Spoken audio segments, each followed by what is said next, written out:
All right, cool. And Joel, are you doing any guiding at this point? No, Okay. I'm like the bodyguard CEO, banging bottoms outdoors, security. Right. I run that. I run First that mate. stuff. He's the bodyguard. First mate, yeah. Captain even sometimes. That's Right. But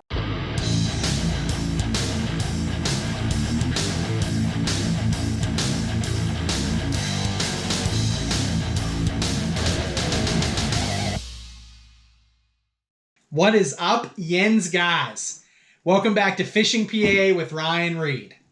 Guys, in this episode, we're going to continue on with our video casting, and I've got a few more special guests for you guys tonight. Now, you guys know that I am completely addicted to muskies and muskie fishing. I'm going to continue to talk about muskies and muskie fishing because I love these fish. I love chasing them. It's really consumed all of my fishing over the course of the last maybe 2 to 3 years. And I am just super pumped to continue to learn more about these fish and to continue to get better at catching them. Now, guys, one of the things I learned last year, one of the easy ways to cut that learning curve, cut the learning curve of a specific body of water in your area, or again, maybe a specific species of fish that you're after, one of the ways to cut that learning curve is to hire a guide. Now, guys, tonight we're going to have Doug Vanasco, we're going to have Jesse Barnhart, and we're going to have Mr. Joel Morrow coming on to talk Banging Bottom Outfitters. Now, Banging Bottom Outfitters established 2019. You know, these guys are local fishermen. They fish local waters, and they are out there doing the musky trolling thing throughout the year. Now, these three guys bring a wealth of experience to this conversation. And these three guys are some of the most genuine human beings you guys are going to meet. And really, this is why I'm doing this stuff. The opportunity to bring guys like Doug, Jesse, and Joel on to talk fishing. You know, this is the kind of thing that gets me super excited. And again, to have guys that are just willing to talk, willing to teach. You guys can go out and schedule a charter with Doug or Jesse, and Joel will be along for the ride and helping out. And you guys can go out and pick their brain and you can catch some fish. Or if you're not a big fisherman, that you want to check off in general and catching a muskie. So guys, that's what we're going to do tonight. We're going to talk to some of the most genuine local muskie anglers and local guide services in Banging Bottom Outfitters. And we're also going to talk some stories. We're going to talk about bait selection. We're going to talk about trips that they have. We're going to get a recap from them. We're going to show some pictures of fish. I'm super pumped about this one, and hopefully you guys enjoy this video. With that said, let's go ahead and jump into the Zoomcast, and hopefully you guys like this conversation. what is up, gentlemen? How we doing tonight? We have some. Sorry, go ahead, Jess. How you doing tonight? Great. Great. How are you? All right, tonight we've got a few special guests on, and we're going to talk muskie fishing, and we're going to talk banging bottom. So tonight we've got Doug Vanasco, we've got Joel Morrow, and we got Jesse Barnhart. And you guys are all members of Banging Bottom Guide Service, right? Yes, Right. sir. All right, awesome. So what we're going to do is we're going to talk guiding, and I have a few set questions to ask you guys, and I'm pretty excited for this one because I'll start by telling a story. You know, I going back to Muskie Max last year, I remember being at the show and standing in front of a specific booth and talking to Doug and Jesse, and you guys gave me a lot of good information and really talked about, you know, specific bait, which ultimately led to me catching a number of fish last year. So right there, Leo lures. So, you know, I was super excited because you guys are the type of people I want to bring on and talk to, local fishermen, and really just the type of people that'll sit down, you know, and help you learn something new about the sport. So first and foremost, I just want to thank you guys for taking the time to jump on tonight and talk a little muskie fishing and banging bottom and maybe even some Leo lures. So No I problem. appreciate that. Sounds good. So where I want to start is with these questions. I've been asking guys, you know, how they started muskie fishing.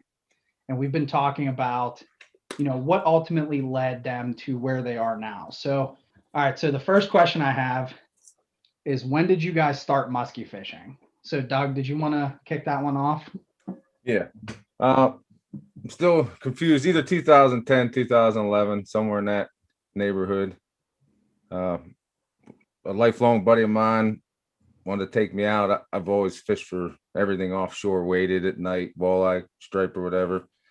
He was good friends with Paul Feck from Hammer Lures, which Paul lived about 5 minutes from me at the time. Hooked up with them guys, started talking. He's like, yeah, I don't know if you'll like this trolling stuff, but give it a try. And went out one time, showed me how to run rods. First trip we went was to Chautauqua, went 4 for 5 on my side of the boat. That was the end of it. I was hooked. First trip. Pretty much it. That's like the reoccurring theme that I keep hearing. I mean, Yep. so you started off right on Chautauqua in New York. Yeah, I went to Lake Arthur just to learn how to run the rods. And at the time, PA fishing just wasn't the place to be, according to everyone, which was Paul and Joel were friends forever. And my buddy Adam, a couple other guys. And they're like, PA's not the place. And like I said, we went to Chautauqua and we were catching lots of fish. And I mean, in my first couple of years, I probably had 150 hours in Lake Arthur and caught 3 fish. So it was tough in PA, but yeah, I started out pretty much ready to Chautauqua. That's all. I mean, that's awesome. And that's another interesting thing to hear too. What it was even 10, 11, 12, 15 years ago versus, what we're seeing on some of these lakes today. So that's cool. Jesse, you want to go next? Yeah, sure. Well, I was more of a flathead catfisherman for the most part of my life. And my one buddy, he was a big time musky fisherman, but he also fished for other things. But I would go out with him.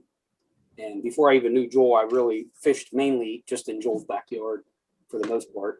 And I fished with my buddy countless times. Even say Pymatooning, I fished there. I mean, this was probably like in the early mid 2005-ish time. For a few years, I never even got a bite on Pymatooning or anywhere for that matter. Arthur, rivers, didn't matter. We weren't catching fish. I mean, like Doug said, the fishing just wasn't that good. Or maybe we just weren't that good, I guess. I mean, I don't know. Well, one day I was on the Allegheny casting a Wiley King Jr. of all things, and I got a follow, and I couldn't believe my eyes. I didn't know what to do when it followed it. I kind of just like stopped the lure and let it like eat it, and it just swam away. And I was like mesmerized by seeing this thing, So my buddy could only fish a half a day. So I went home. I called my buddy Mark Smith, and I was like, dude, you want to go musky fishing? And I knew he had some musky lures hanging in his basement, which were at the time, believe it or not, Leo Shayla shads is all he had, just hanging in the basement, that he never even opened out of the package yet. He just bought them because they were big, fancy looking musky lures. And we went to the Mon River, which is minutes from my house, and literally caught a muskie trolling on one of my catfish rods in first 5 minutes. After all that time of being with the muskie guy, I didn't catch anything. So I went out by myself. In 5 minutes, I caught one. Literally was like basically hooked at that point. So it was like all in to try to catch another one. And no exaggeration, me, my buddy Dave Rankin, and Mark Smith were casting this one spot not far from where I caught that fish. And it could have just been luck. But we were casting at this one creek mouth. And in the course of maybe like my first 2 weeks of muskie fishing, we probably seen at least 25 to 30 fish and caught, I mean, I don't even know, fish up to 44, 45 inches casting crankbaits. It's all we had. And it was just, from then it was just, catfishing went bye-bye. And it was like, it was just all musky all the time since that day, to be honest. I gave up catfishing almost on the dime. And I did that for, I can't even tell you how many years, my whole life. But I gave it up right away and just invested all of my money and my wife's money and everything into musky fishing. Yeah, lots of money. Yeah. So good. That's But such a cool it was story. all worth it because, I mean, look where we're at now. I would have never thought then that we would be catching hundreds of muskies a year. And I mean, there we are. PA, true story. In PA to not even counting fish from out of state. Yeah, that's awesome, man. That's a cool story. Joel, I've asked you this question before, but I'm going to ask you again, just to keep in line here. So, when did you start musky fishing? When I first got serious in it, it was like 07. Pretty much grew up within earshot of the Allegheny River most of my life. So that's where I cut my teeth on it for a number of years when I started. Still fish it some, but not like what I used to, So that's my tale. Yeah, I mean, you guys, and that's the great thing about this. I mean, you guys have so much experience, and it's like, it's interesting to me to hear that reoccurring theme, like how guys get into this sport and it just like takes over everything. Like it just, That's no lie. it is your finances. It's everything you read and just everything you do on a daily basis. You're always constantly thinking about musky fishing in some fashion. But that's really cool stuff. So you guys, you started fishing. What kind of got you thinking about starting, a guide service? Or Doug, like, why did you want to get into guiding? Well, I did bring up my buddy Adam, who got me into it originally, and he got out really quick afterwards. Just other things going on.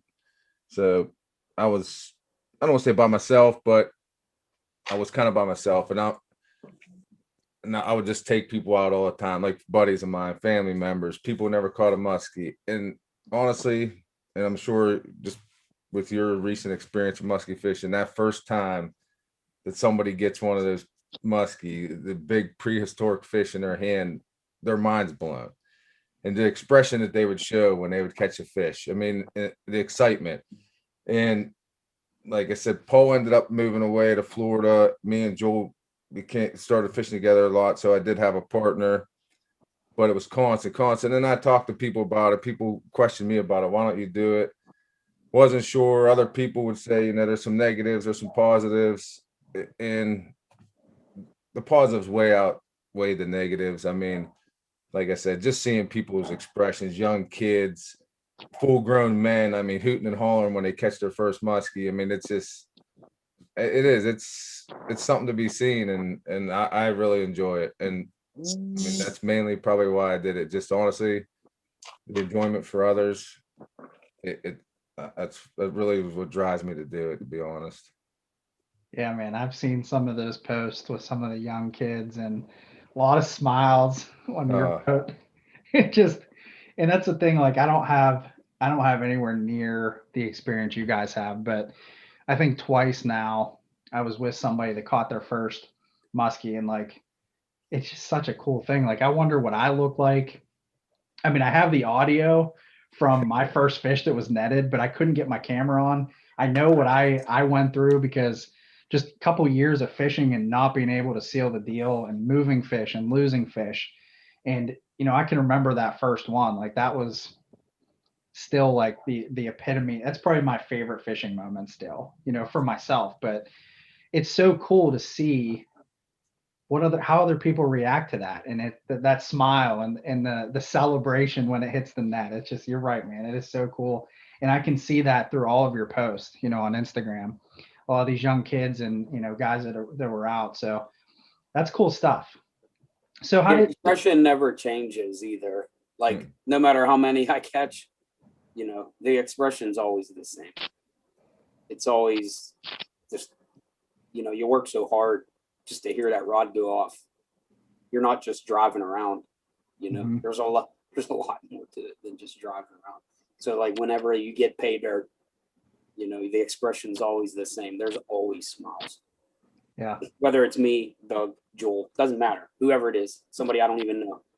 The expression is always the same. Yeah. So how did you guys get? So Jesse, you're guiding with Doug now periodically? Yep, Okay. this will be my first year. All right, cool. And Joel, are you doing any guiding at this point? No, Okay. I'm like the bodyguard CEO, banging bottoms outdoors, security. Right. I run First that mate. stuff. He's the bodyguard. First mate, yeah. Captain even sometimes.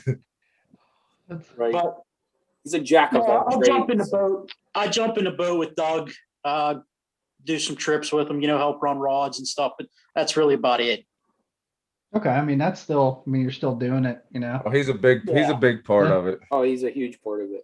Yeah. He's the brain of the operation. All my buddies are a big part of it. Everybody. I mean, my buddy Adam Robbins, who of course not here, he's with me a ton. Dave Rankin's going to be with Jesse a ton.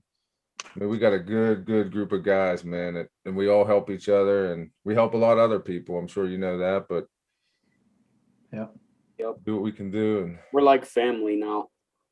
yes, We for might sure. not have known each other our whole lives, but it all come together for a reason.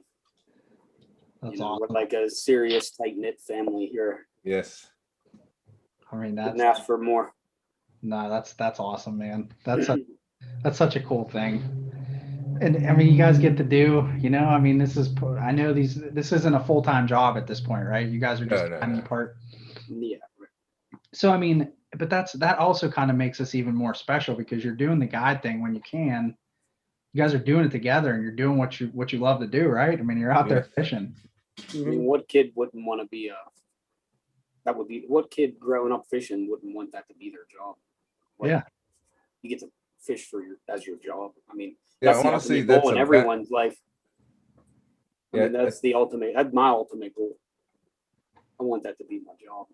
Doug, what were you saying there? Oh, I was just saying, I think that's honestly a great thing right now in my life is that it is, if you want to call it part-time or Mhm. however you want to play it, but it's not my full-time job. So it's easy for me to say, you know what, there's bad weather. Let's get you a different date. The fishing's horrible. Let's not go out today. I don't want to just go out and everybody, it's not a lie. Everyone knows it. And to me, it's one of the biggest things that I can ever think of or imagine, that almost unreal, but we were 100% guiding this year.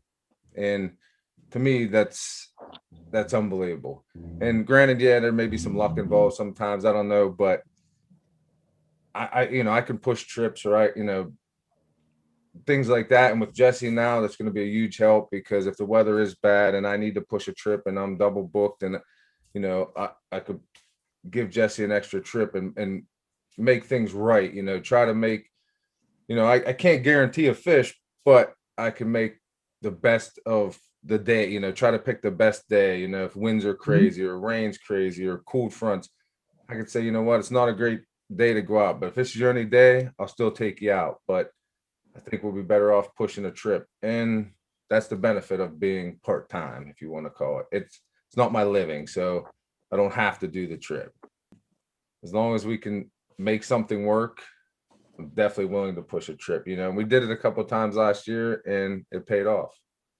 So Yeah, okay. So I mean that does make a lot of sense. So the next question I have, and this one, I don't know if this is interesting or not. he's laughing already. I was just kind of curious. So how did you guys come up with the name for your guide service, Banging Bottom? Oh, that's a pretty easy one. I can give you this, and it does have a double standard, double meaning. People love the name, and when we were talking about it as a group, me, Jesse, Joel, my buddy Adam, a couple guys, even other people I knew, I'm like, man, I need help with a name. I don't want to use my name for a guide service. It's just don't sound right. So probably I'm going to say 2 weeks, 3 weeks thinking of names. Can't think of anything. We're trolling around, and just by chance, Joel's happened to be driving my boat. And I'm on the phone, I believe, with my buddy Adam, and running my baits probably not 5 to 6 foot downrange at the time.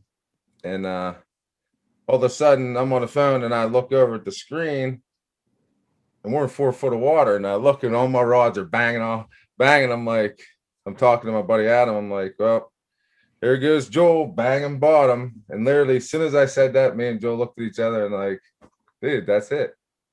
Banging bottom. And that's really how it came up. I mean, Joel took us into 4 feet of water with lures running down 6 feet. So it doesn't always work out, but it happens. It definitely happens. I mean, I can remember where we were at and everything. I mean, it was, Yeah. and that's where kind of the name came from, pretty much.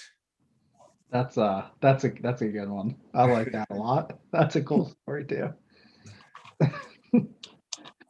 Oh wow. So all right. So my next question, is this a fair assessment to say that you guys are guiding for muskies only at this point, correct? Correct. Okay, so there's no walleye, there's no perch. This is a full-on muskie operation. Yes. So what, just to get an idea of like what days you guys are running charters, like at this point, can you give me like anything in the way of like what your maybe average time frame for trips are? Like, do you do like maybe May through November? Do you do like a few months out of the year? When are you guys guiding mostly? I would say mainly right now, May through September. I would say full blown guiding May through September. Definitely some October in there. I know as far as me and Jesse, we do a lot of hunting, so we do kind of slow down a little bit in that October, November range, but definitely still will do trips if needed, 100%.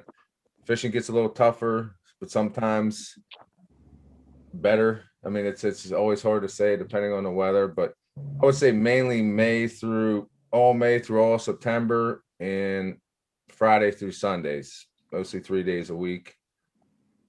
I can definitely make some changes for some Mondays and different things like that if needed, but right now that's probably our main schedule is May through September. That's cool. I was just curious because I know we've talked a little bit about days and things like that, and I just want to make sure we touched on that a little bit. All right, so here's another. This is another question, and I feel like the majority of guys that are taking guide services for muskie would probably know and understand this, but I also feel like there's a lot of people out there that might want to get into muskie fishing or maybe just try to catch a muskie that would contact you guys to go out. But I hear this a lot from different people. So say I booked a guide trip with you. Is there anything that I would have to I'd have to bring with me to go out on the boat with you, or how do you guys operate with a new customer? Is there anything else I would have to bring? Like, do I bring my fishing stuff? Do I bring cooler, anything like that? If he was a non-fisherman, like I know you have some baits that maybe you'd want to run, and that would be fine, but normally if a guy's coming, never fished before, I tell him bring a sandwich. I always have tons of snacks on the boat just because I have kids too, and I mean I have a whole snack bar, we call it, in the side, so there's tons of snacks. I tell him bring a sandwich, bring some drinks. Other than that, you need nothing. I have all the rods, all the lures. I usually don't I've had some people ask me if they could take the fish out of the net, and that's one thing I don't let people do. I mean, an experienced fisherman, maybe that's a muskie guy that's coming to maybe learn some stuff, I may consider it, but to get your hand in that net with those big hooks and not being experienced, that's something I try not to do. I usually, if I know the people when they want to try running a rod, I'm willing to let them do that, whatever, or help set a line. I'll tell them how much line to let out, things like that, just to keep them interested. But for the most part, nothing. A sandwich and some drinks. I don't know if Jesse or Joel have anything to add, but Fishing license. Yeah. yeah, that's a good one, Joel. The fishing license always required, Right. PA or Ohio. Yeah, either one will do. That's yeah, I forgot about the fishing license. Yeah, that's a good one, Joel. He's always good for some. That's why we keep him on. Right. And that might seem like a silly question, but I honestly do hear it a lot. Like guys will tell me like, hey, I took a person out and they brought like all their stuff with them. It's like, I don't know. I just, Smelled hooks and bobbers. yeah, exactly. Well, there's nothing I would say, and I'm sure Joel and Jesse could both agree with me, but there's nothing worse than probably than guiding someone that thinks that they know more than you do.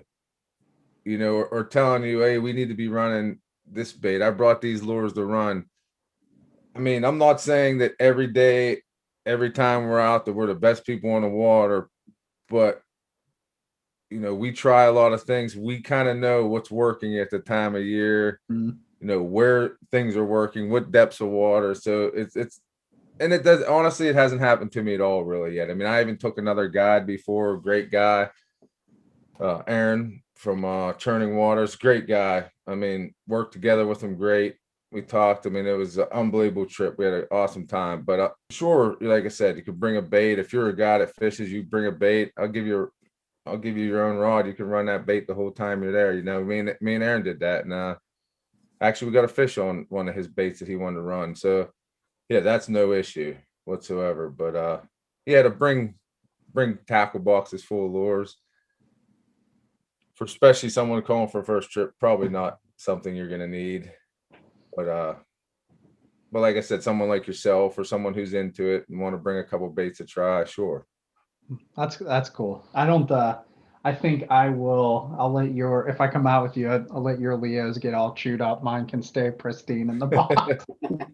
No, we got plenty of them. Yeah. Been known to happen. Yeah. Yeah. So another question for you guys, and hopefully this is I'm assuming I'm okay to ask this, but so as far as where you guys are doing the majority of your charters, where are we chartering? Where are you guys out there doing it every Friday, Saturday, and Sunday in that Go time? ahead, Jesse. I'm a tuning. I'm a tuning. Up at the tune. Up at the tune. We So could probably accommodate a couple other little places here or there, maybe Arthur or something. If somebody really wants to catch one out of Arthur, you could probably do that. Maybe Rivers a little bit here or there. Mainly tuning. I mean, that's the spot. That's what we're aiming for. Just like other people, they stick to their home lake and that's their thing. That's our home lake and that's our thing. So, don't fix with it what isn't broke. yeah, that's a good point. Right.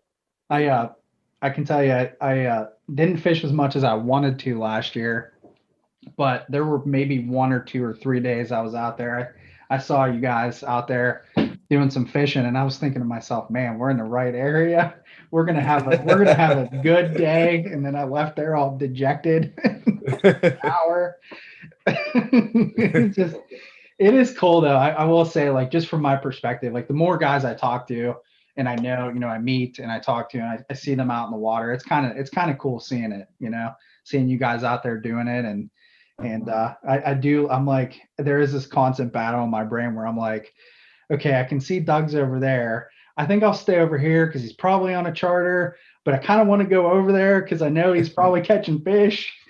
It's pretty cool though. I mean, that's all right. So Pima tuning. So that is a good, I would imagine a great lake to guide on, really. There seems like there's decent numbers there. There seems like there's some good size, and it seems like it's just getting, better and better. So that's cool. So on your guide trips, what do you guys do primarily? Do you spend more time trolling or do you do some casting? What's the mix? Or is there a mix? Go ahead, Joel. No mix. 100% trolling. 100% trolling. Right. Yeah. Yeah. Not that we don't love the cast, but Right. It's kind of like for me, casting would be more like a personal thing. If me and my buddy want to go out and try some casting, which I do love catching them casting. I've done a ton of casting in my day, but if I'm going to cast, I would prefer to just do it on my own on like a day I'm not taking somebody out. I would prefer trolling just because, I don't know. It's easier to take somebody that doesn't know what they're doing trolling and catch them muskies than it is. Yeah, exactly. And you still learn a ton, you know. Not everybody has a trolling boat and all that stuff too, you know, but like later down the line, if they ended up getting into it and they ended up finding themselves a trolling boat and this and that, you know, they'll remember what they did when they were with us, and you know, they're already off to a good start. Yeah, I think I don't know. I keep saying the older I get, everybody keeps reminding me I'm not that old, but the older I get, the more I want to troll. You know, Right, like, that's another thing. You know, I do some pretty physical work, so casting beats me up a lot more than it used to. I can still do it, you know, I can hang. Trolling could beat you up mentally, though. Yeah, trolling will mentally Yes. beat you down. Casting physically, trolling mentally Yes. will beat you down. And I kind of look at it like this too, you know, with that lake in particular. Not that you can't get fish cast in there, you certainly can. But when you're taking somebody out that doesn't necessarily have very much fishing experience, it's kind of tough to, you know, put them on fish. Like here, cast this 9.5 foot rod with a, you know, 15-ounce bait on the end of it. I mean, I just feel like if somebody wanted to, you know, go on a casting trip, that there's probably better places to do it, that you'd have better success, you know, maybe gain a little more confidence, maybe even some of the smaller lakes and stuff. But I mean, plenty of guys out there cast and pontoon. It's just, you know, it's my preference. Certain times, certain places, but yeah, definitely. Yeah, I probably have way more trolling baits at this point. Not that he couldn't cast some of these, because I have casted, you know, something like that. I would Yeah. I'm sure he pulls that one out of all baits. Of all baits to grab. Every Keller, all baits and Kellers, he pulls that one out. Well, is this a bad color? Is this not a good horrible. color? That's my number one Keller of all Numero time. Right uno. Oh, right okay. there. Well, That's let me the hold on number here. one. I gotta make a note here. I'm telling you, Look, there he goes. probably. If all my baits weren't up there, I'd show you about. What do you guys say? 3 or 4 years running, that's been the number one bait and Keller, probably. Oh yeah. No doubt. And it's not even really just Leos, you know what I mean? Like the same. No, we run a lot of The baits. same Keller, in my opinion, is great in a lot of baits. Wileys, boss sheds, hammers. Just that Keller, I think Joel talked about it the one time on the Wiley thing. It's like the fire tagger thing. Anything green is just always one of my favorites. Doesn't matter what lure I'm using. I just usually would reach for green. It's just a go-to. Doesn't matter. It works in clear water, works in dirty water, brown water, orange water, raging muddy water, whatever.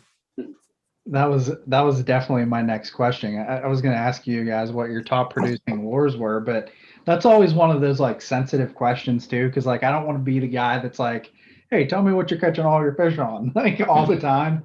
But like, you know, I think you guys had mentioned, you know, one of your top producers was the Leo and the Mojo and whatever else you guys are running. I mean, I guess when you're out there, you guys are on the water, you know, you have time to experiment. You've got time to you know, fish these lures. Like sometimes I just leave stuff at home because I know it's never going to be pulled out of my box. But, you know, so like what would I mean, is that fair? Is that a fair question?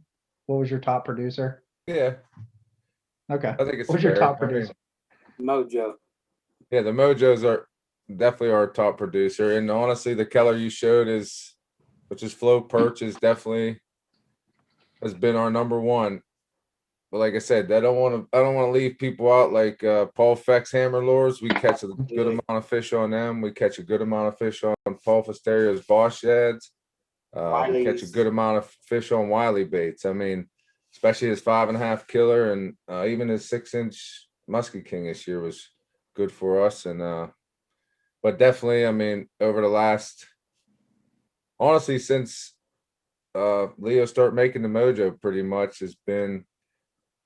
He gave me, actually, I was on a trip to St. Clair, and he gave me a he gave me one before they were even out, you know, and he's like, just give it a try, see what you think. And I actually didn't do that good on it. I ran it up at St. Clair, and I caught 1 or 2 fish, but I was definitely still more into some of my other baits, so I left it lay aside a little bit. And the following year, I got a few different ones, different colors, and man, they start out producing everything.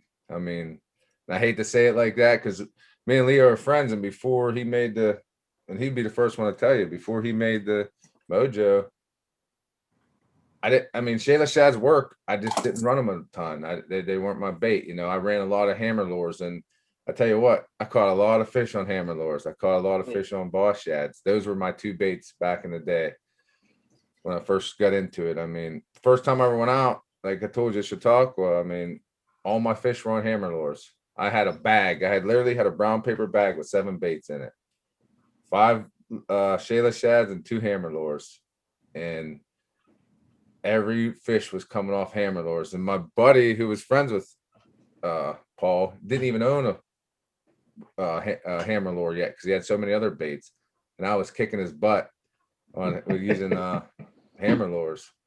Finally, he had to break down and buy some. So I won't talk bad on any of the baits because they all work and they all have their time. And it's all confidence. But definitely the Mojo, I mean, it's been insane. I mean, and all these guys, I'm sure, can say the same thing. I mean, there's a few days during the year that something out produces it, but for the most part, run them, man. I mean, they catch fish. Yeah, like I said, it's all confidence in your bait. When I very first started using hammer lures, my first order of hammer lures were actually before they were even available to the public, and they looked so good to me at that time. I hadn't really, there wasn't a lot of different lures out there to like handmade lures to choose from. So like when I seen those and his paint skills, I was like, oh my God, I was mesmerized by him. So I just stuck with them. I went literally like, I probably went, man, I bet over a season and a half of just like religiously running hammers before they just started working. It was almost like a light switch turned on. I stuck with them. You just got to be confident in your baits that you got out there, and they're going to work. And like ever since, say, the first couple of fish I caught on hammers, I mean, overall in my life, I would say that they're probably, just because I've used them for so long, I would say that they're still up there as one of my top producers of my lifetime, period. Just they're one of them baits that work in every lake. I don't care if I'm in Lake St. Clair, Lake Chautauqua, Chautauqua for sure. Pymatooning, Arthur, the rivers, it doesn't matter. They work everywhere. Leos, same difference. I catch fish in every body of water on Leos. There's just them few baits, that they produce everywhere. I have baits that only produce some places, say like, people would probably disagree, but like say a Ziggy, I mean, when I'm in St. Clair, they don't come off because, they work there, but I try them everywhere. And, the numbers you catch there compared to the numbers you catch everywhere else are way lopsided. So, but there are lures that do work. Boss shads and hammers, Wileys, Mojos, they all work everywhere. I don't care if you're on the St. Lawrence. Hammer lure. There you go. That's what I was going to ask. I don't care if you're on a St. Lawrence River and everybody's running hose baits. Don't matter. You could probably put a Mojo out there and catch one. So, Joel, do you have any hammers? I know I saw dogs. Do you have any hammers in front of you? I probably have 75 to 100 of them for a reason. Well, here's a square lip. It has some fade to it. And here's that albino fire type. Yeah. My baits, these are going out for repaint. And this is a scatter. It has a round lip, if you can see. Now, if someone gets their hands on this bait and don't know what they're doing, they'll never get this bait to run. And it's a big problem for people out there and it's not a hard thing to do, but people just don't know how to tune baits. And this bait really, really walks. I mean, you're talking I don't know, maybe close to 2 foot walk. You think, Joel? A foot and a half anyway. If you get them tuned in good, for sure. I mean, they really move back and forth, and this one here, it's the same thing. It walks, but it's a little more consistent. It'll dig a little harder, but they work. I'm telling you, they work. But like I said, still got to go back to the mojo. I mean, there's a Muskie killer right there. Probably many people haven't seen that lure too much, but in a mojo because it's newer for him. But it's an old Muskie killer. I have never seen that pattern. Never ran it yet. It's new, so It's gonna work. We're hoping for the best. I had this thing last year where I was told that I needed a black perch. Yes. So I talked to Todd and got a black perch, took it out like that weekend and was like, I'm never taking this off ever. And it was kind of wild. Like there was just like some days where, I mean, this bait just got hit like out of the spread, just like random. Like we tried every color bait I had, and like that was the one. There was just like 1 or 2 days like that where it was just like that was the bait. Yes, so I got another one. I got a second one, just in case. And I did get I had to get the black perch and the big one too. I don't know. The magnums, man. I don't know. I got a real problem when it comes to Leos, but I am interested. Good problem to have. Yes, it is.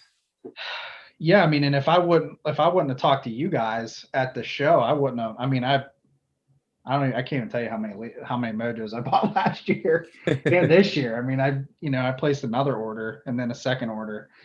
I just feel like, but I am interested though. I'm curious about Paul's baits. Where does he still sell the hammers at all? Yeah, it's tough to get sometimes. Joel can answer that. Let Joel answer that for you.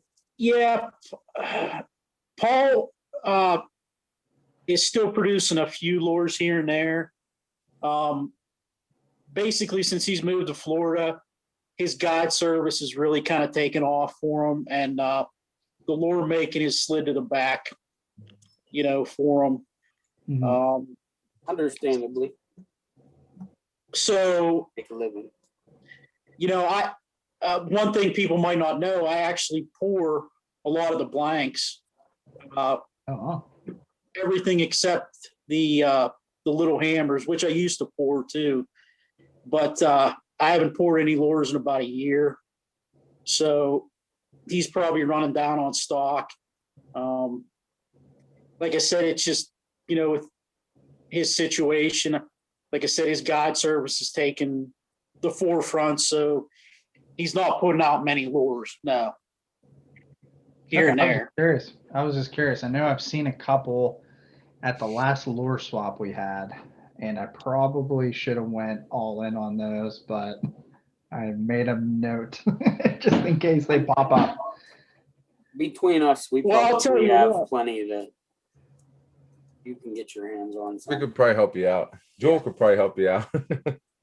Yeah, I mean, I got probably 100 plus, but I see them. I see a lot now pop up on like Musky flea market stuff on Facebook, and basically they're brand new lures. People have never ran them. Mm-hmm. He did put out a fair amount over the years, so they are out there. If you're looking to pick a few up, that's pretty good way to do it, I would say. Yeah. I just seen probably a dozen last week here and there pop up, so they're around. Yeah, I mean, I think in general I just have an issue with like buying baits. So do I. I mean, that's part of it, right? Like, I don't know. It just I wish that wasn't part of it, but that is. It's almost just like an addiction in itself, just buying lures. Whether I buy lures with probably, I mean, I might not even use it all year, but it looks cool when I buy it. So yeah, it's just an addiction, as far as baits, especially whenever my favorite bait makers, it's like, I usually pretty much buy up every stock color they have.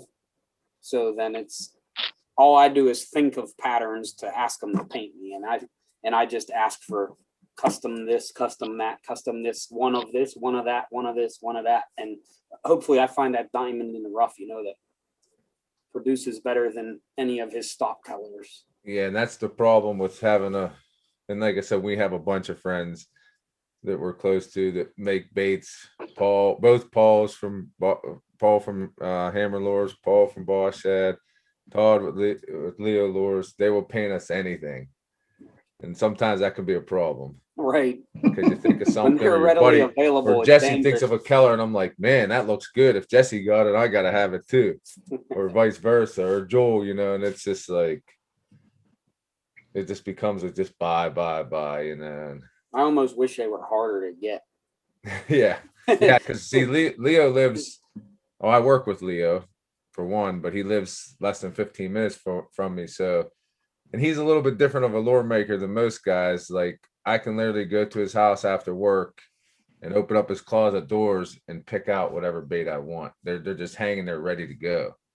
And that makes it bad for me because I can get on there and just start grabbing them off the shelf. It's not like I gotta order them and wait 4 weeks for them, or it's just I just go get them.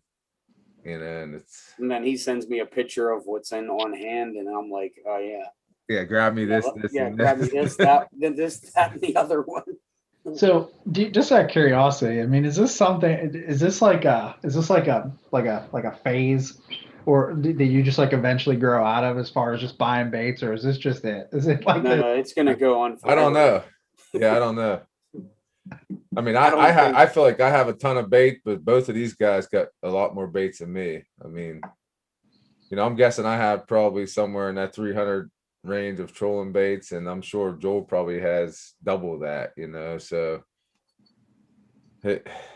You stop. The only thing I can say is you probably slow down a little bit, just because you get to a point where you realize, well, I can only run so many baits. I mean, honestly, probably a quarter of my trolling baits never even make it out of the shop for the season. And that can vary year to year on, one set of lures to the other. But, if I'm jumping in somebody else's boat or going out in my boat, I'm only going to take 50 lures with me for a day. So, it's not like I can load up the whole shop and have it with me, I think you do slow down a little bit, but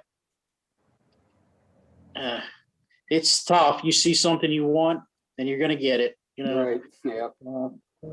My best advice to you, Ryan, would be if you're wanting to try a new bait, it's something that I've been trying to do lately, and it's tough, but pick 3 colors that work, not 3 colors that you're taking a chance on. Take 3 colors that work. Just we'll just say, for instance, black perch, some kind of fire tagger type thing, and some kind of natural shad, or like a bluegill or a pumpkin seed, something like that the colors that work, and run them.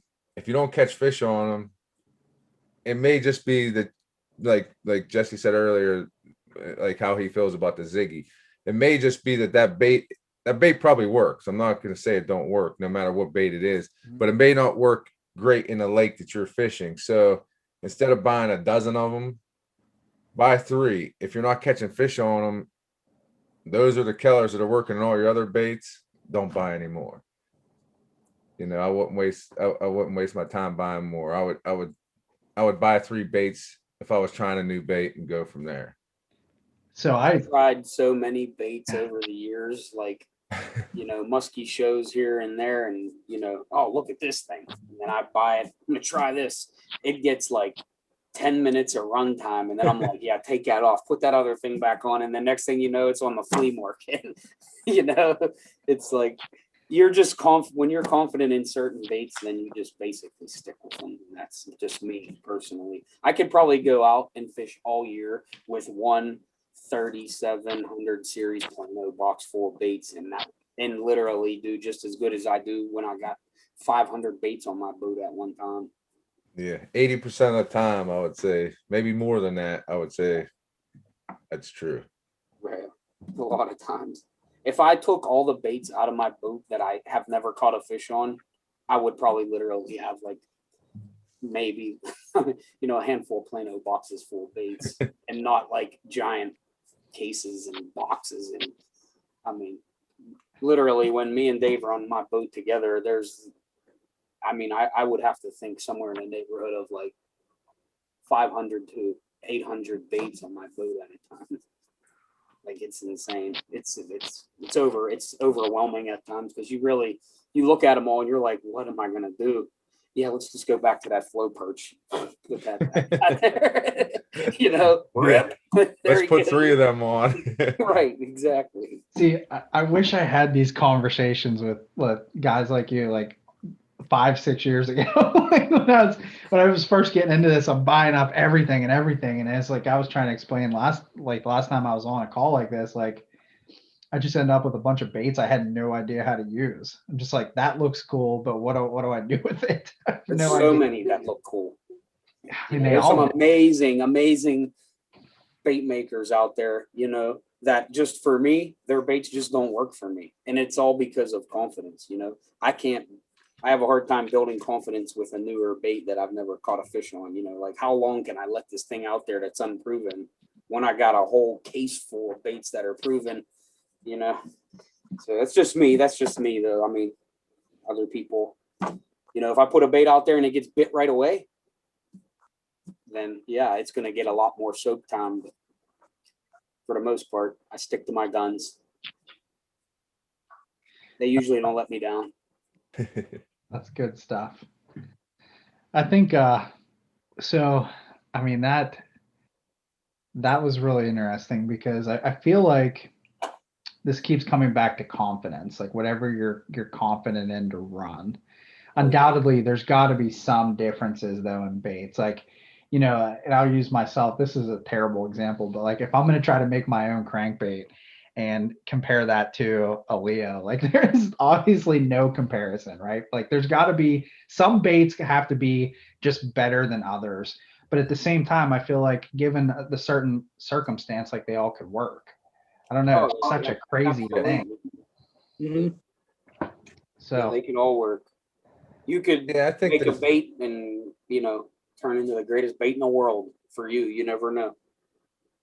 Yeah, I think there's times that's, a subtle action bait is, and a consistent running bait is money. But I also think, and we've seen it this year, I mean, in late spring, early summer, where they wanted that bait that pounded a little bit more, that had a little bit more stronger action, a little more walk to it. I mean, they wanted it. There was definitely a time in the year, I know me and Jesse talked and Joel was with me, so it wasn't like we all talked to each other, but man, there was times this year they wanted the hammer. I mean, they wanted this boss shad. They wanted that hard pounding, shaking, and we gave it to them.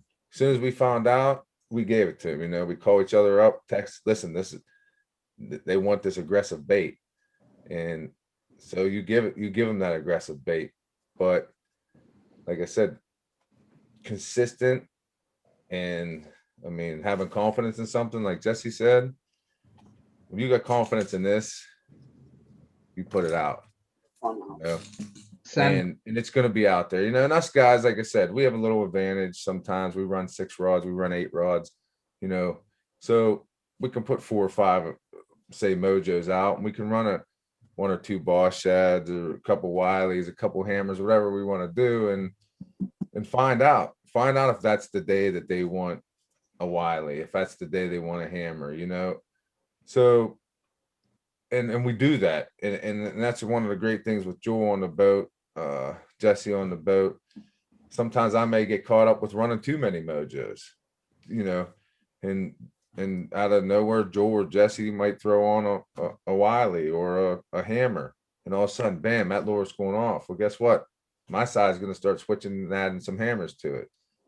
But like I said, consistent overall. I mean, I know it's at least 3 years in a row, maybe 4. I think it's 3 years in a row with over 100 fish, over 100 PA fish in my boat off of a Leo Mojo. So 6-7 years ago, I would have laughed in someone's face if they told me I could have caught 50 muskie in PA.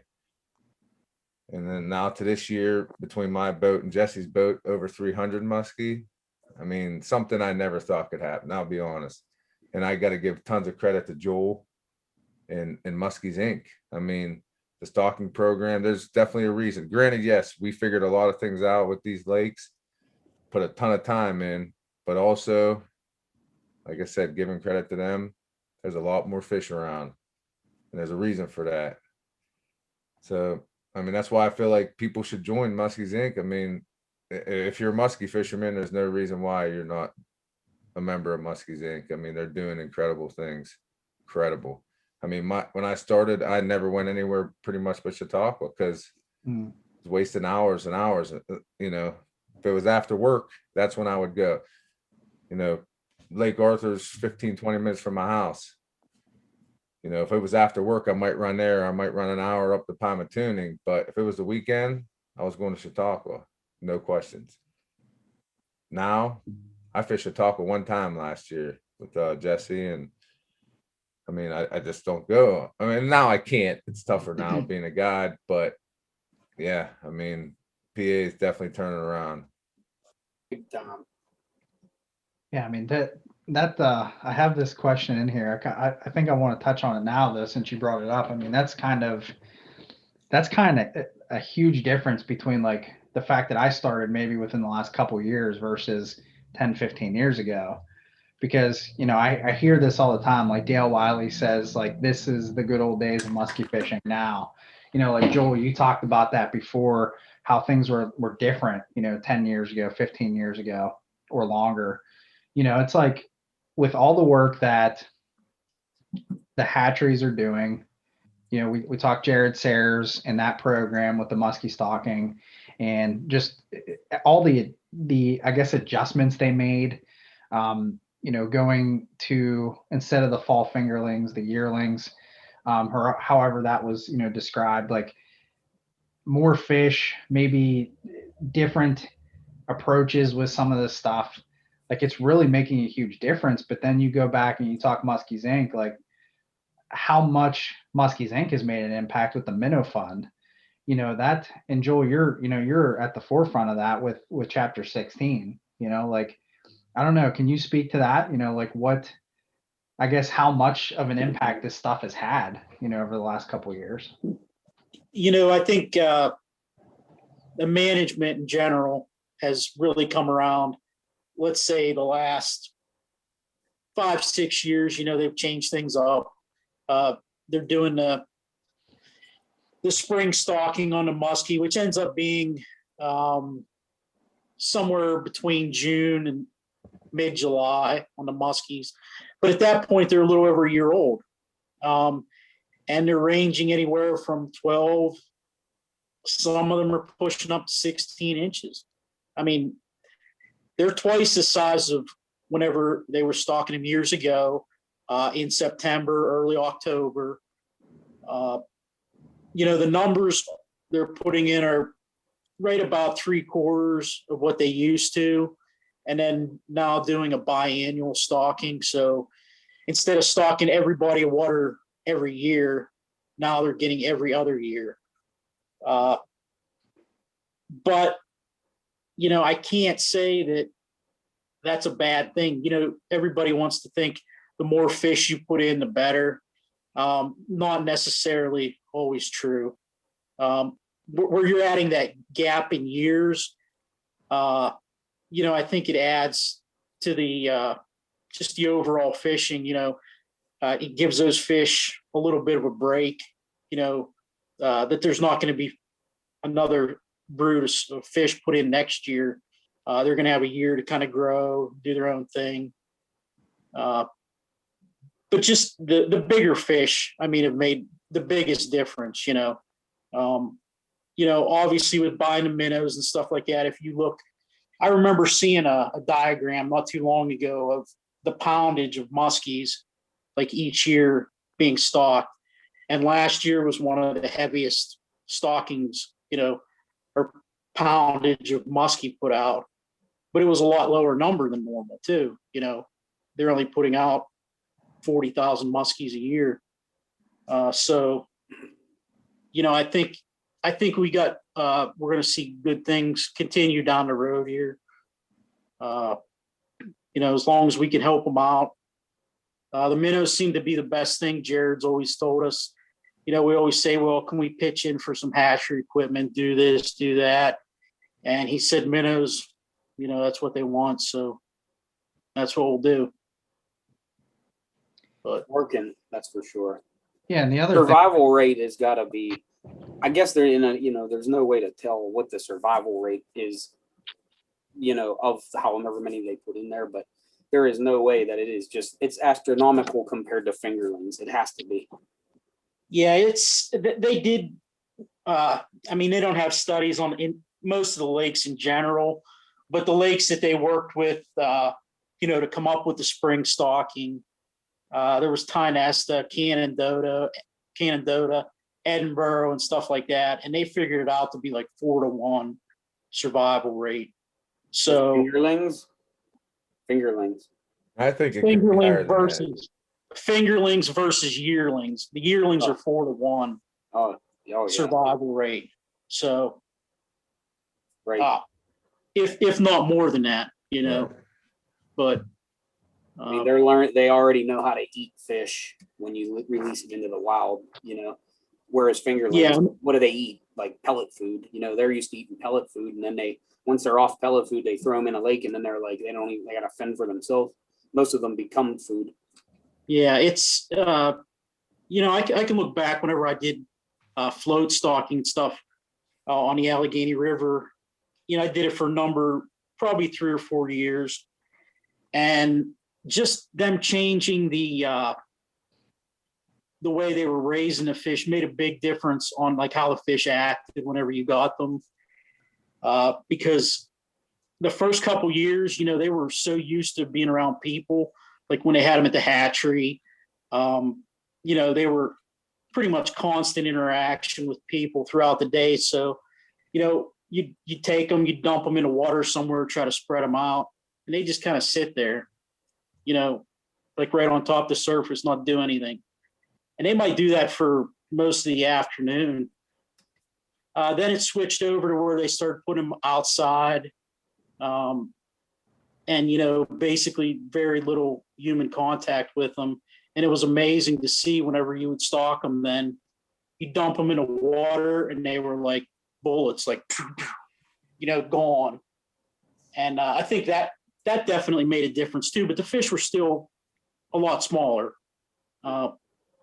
To where now there's still a little bit of float stocking going on.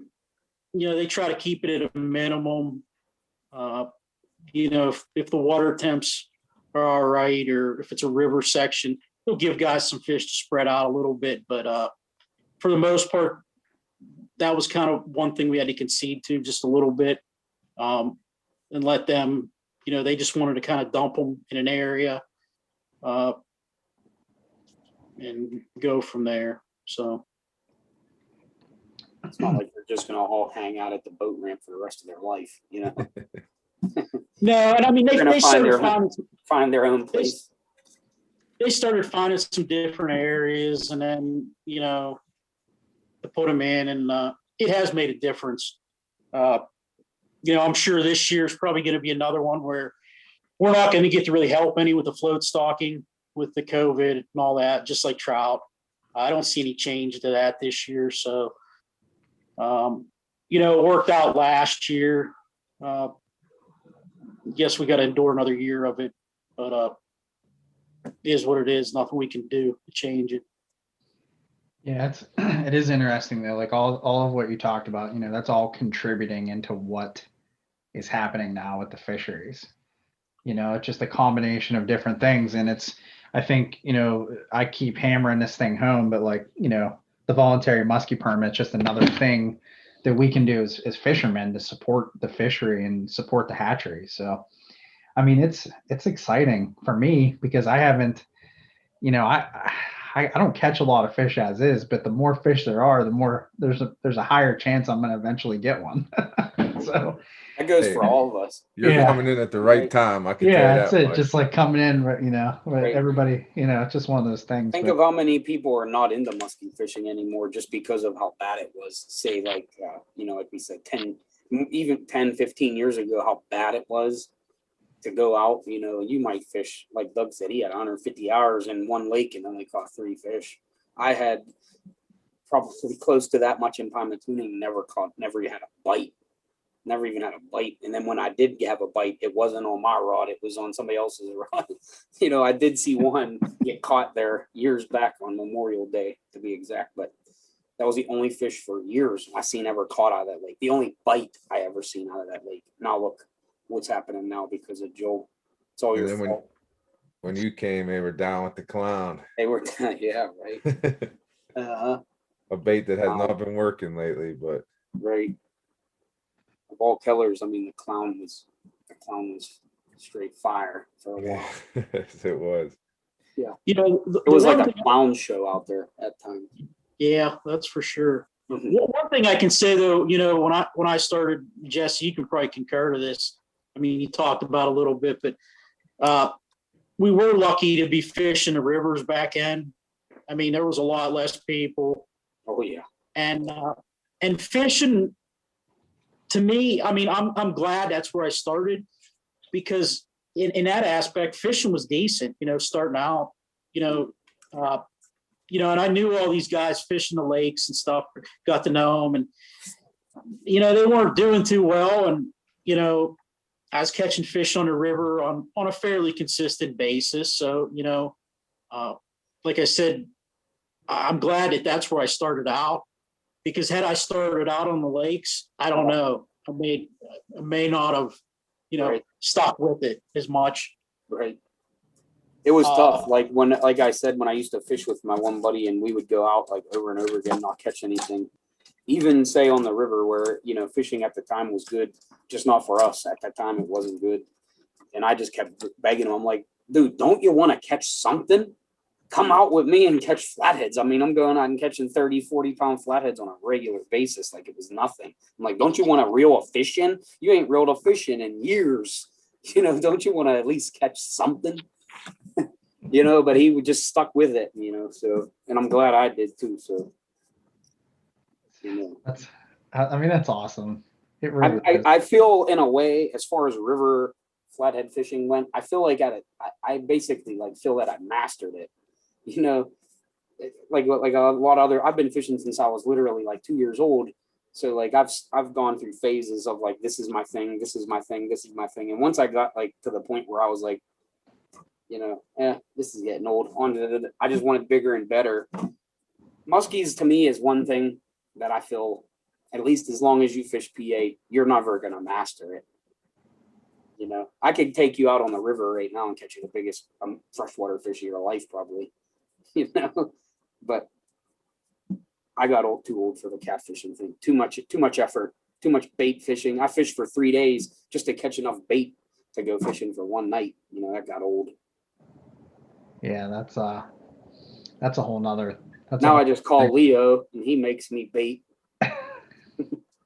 So I got a couple more questions for you guys if we're still good on time. You guys still good? Oh on yeah. Oh yeah. Yep. All right. So this is one that I was curious about. This is turning into a staple question for me too, but if this is fair, you know, and this doesn't necessarily have to be guiding, it can be, but what would you guys consider your best day on the water as far as musky fishing goes? You know, it doesn't have to be numbers. It can be something maybe memorable. What would you guys consider your best day, best musky day? Who you going to first? Whoever wants to start. Joel looks like he's thinking about it. I'll tell you my most memorable one. And it was last year. Me and my buddy Mark Smith were at Piney. I had fished for 16 to 20 straight hours over the course of like Friday and Saturday. I had fished. Conditions weren't good. And it was just one of those weekends where you couldn't buy a bite, but obviously I don't ever give up. I don't quit. So I had gone, I feel like it might've been somewhere around like the 17th or 18th straight hour of trolling without a bite. And, I went back into one of my better areas, and, my boat is named after my gramps, which is like, he's like my idol. So I literally, this is honest to God's truth. I looked up and was just asked him, like, help me out here, man. I need some help. And I mean to tell you, it was literally less than 1 minute after I looked up and asked him for some help that my rod went off, and it was a flow perch mojo to be exact. And I reeled in probably the biggest muskie I ever caught out of tuning in my life. And it was the only bite I had all day. And it was just like probably one of my more memorable moments in my life. Heavy fish. It's like my profile picture on Facebook, that picture of me holding that one giant, like, was just one of those days you were just in a trance, trolling for hours without anything. All you hear is the motor. You're at the point where you're fishing buddy and you don't even speak anymore. You're just driving. And then, I asked for help, and I mean, almost immediately it happened, and it was a screamer. It was probably one of my favorite fish of my life, and I've caught a lot of fish in a lot of places, but that one definitely I remember the most. That's just awesome. Because of the way it went down. It was cool. That is a sweet story. That is cool stuff. That's a tough one to beat, though. Yeah, I mean, that one to this day, I mean, it's going to take a lot for something to outdo that. He's helped me a lot over the years. I don't ask for help too often, but usually when I do it, he comes through. That time he really came through. All right, who wants to go next? Who wants to go after that one? Sorry. I should have went first. I can just think, how about I go off something recent that happened last year? I would say it was just a funny story that we kind of laughed about. Doug, you might know what I'm going to be talking about here. I think I got a good idea. That wasn't going to be your story, was it? Nah. Okay, all right. It was a good one. Anyhow, last year, I think it was in September there, Doug was running a trip. I was with him. Well, actually, it was Rich Roffalo was with us, Ryan. Okay. And Frank. And, the day kind of started out slow, but in the evening there, we started getting them pretty good. Oh, yeah. And Frank was telling us a story about, he said every time that Queens, fat bottom girls would come on the radio, he'd be down at the river trolling or whatever.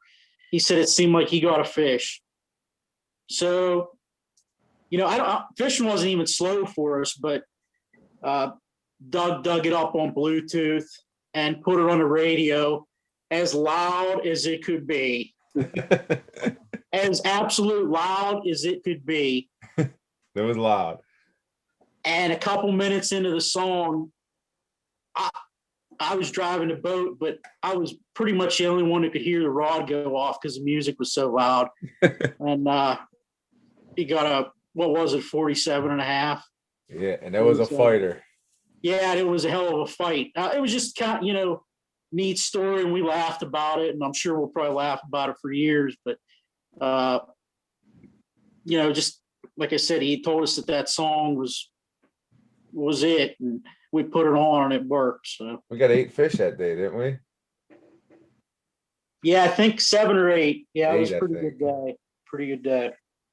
That's a cool story though too. It was just funny. I mean, we were laughing, and it was towards the end of the day, but and the fish was like, some of these muskies fight, some of them don't, but that one I remember like watching them fight it, and it was like pretty impressive battle, going under the boat, trying to get into other rods. Mhm. towards the motors, and you know, just a cool story. That's yeah. So next time I'm out on the lake and I see you guys and I hear Fat Bottom Girl, I know I gotta put that on the Bluetooth, get it going. It only worked for us out once, so we tried it again without Frank, and the boat just didn't work. You know, Wow. but as long as it worked once, that was all that mattered. Yep. To us. Yeah, that's a memory. That's one of those things you tuck away. All right, that's cool. Doug, you got a story or a day? Oh, the only thing is I got a couple, so I don't know if I got to try to squeeze them in real quick, but We got time. one of the one of the good stories I had for, I mean, I'm just gonna go this year or last year. I'm not gonna go back into the, because I've had a lot of good stories with some really big fish, but the one day I can think about really hits me good as a day. Actually, you guys were on the water, and I had that Adam list pad with us, and he wanted his nephew to catch a muskie, and they booked a trip. And actually, my phone had broken that day, so I had my phone was dead. I had nothing. I actually remember calling. You were fishing with Evan and Charlie. I remember having Adam get a hold of you to let you guys know to stay in the area where we were at, where you seen us at.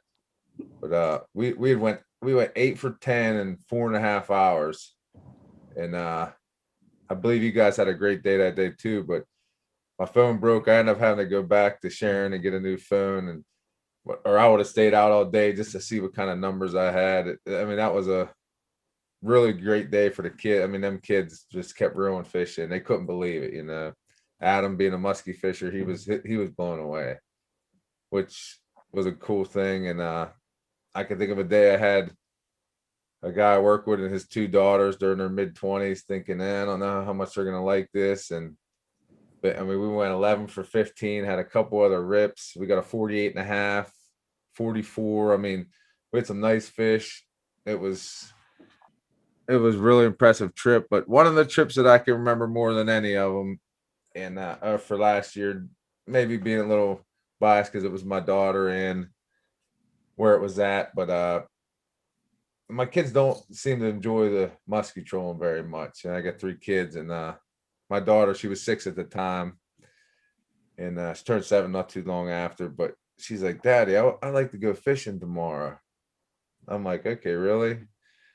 So it was on, like, I want to say it was on a Thursday. It was on Wednesday when she said it, so it'd be on a Thursday. And I tell my buddy Adam Robbins, who's a big part of our group, I said, "My daughter wants to go tomorrow. I think I'm going to take her to Arthur after work." He's like, "Yeah, I'll go. I'll meet you there. I'll hook the boat up before you ever get home." Like, all right, we go out. I mean, I'm telling you, not 10 minutes of trolling, we hook up. It's a good one. 10 feet behind the boat, probably low 40s, jumps up in the air. Lure comes out of its mouth. I'm like, we're done. We're at Lake Arthur. We already hooked up. No way.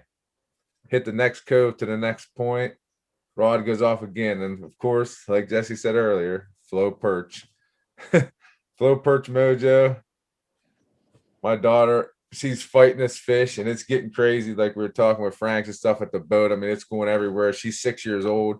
I'm holding a rod like as much as I can, and she's fighting it. And I just go to switch with that. I switch with Adam to have him help guide the rod, and I go to the net, and the fish is banging everywhere. And I'm like, oh, I feel like we're gonna lose this fish. My daughter just drops the rod and runs to the seat. Just as she does it, I net the fish, and it was a 45-incher. And I mean, it was a heavy, big, heavy 45-inch fish. And the look on her face, and to me, that might have been the best part of all last year. But I guess also one more trip, and I know it's crazy because I'm going forward, but me and Jesse went to Lake Arthur last year, late in the year. And it was honestly, it was an incredible trip. You know, short weather was horrible. Like, probably thinking we're not going to catch a fish. And we go 3 for 4. Yeah, there's my daughters right there. I mean, look at the size of that fish, the Lake Arthur fish. I mean, that's that was a pretty impressive fish there. Well, me and Jesse went out to Arthur, and it was late. Like I said, the weather was not right. Nothing was right. I mean, just everything was wrong. And we go out and we're like, hey, we're gonna fish. And we went 3 for 4. And how big was that one? Jesse? 44, right? 44. Got a big heavy 44, and we lost one just as big right at the boat. And I want to say almost like a rookie mistake. I mean, we kind of messed up with the steering of the boat, and we were just ecstatic that our rods were going off the way they were, and it was but yeah, there were so many of them last year because we did so many trips and caught so many fish there. Yeah, look at it, look at that fish. Nice, healthy, beautiful fish from Lake Arthur.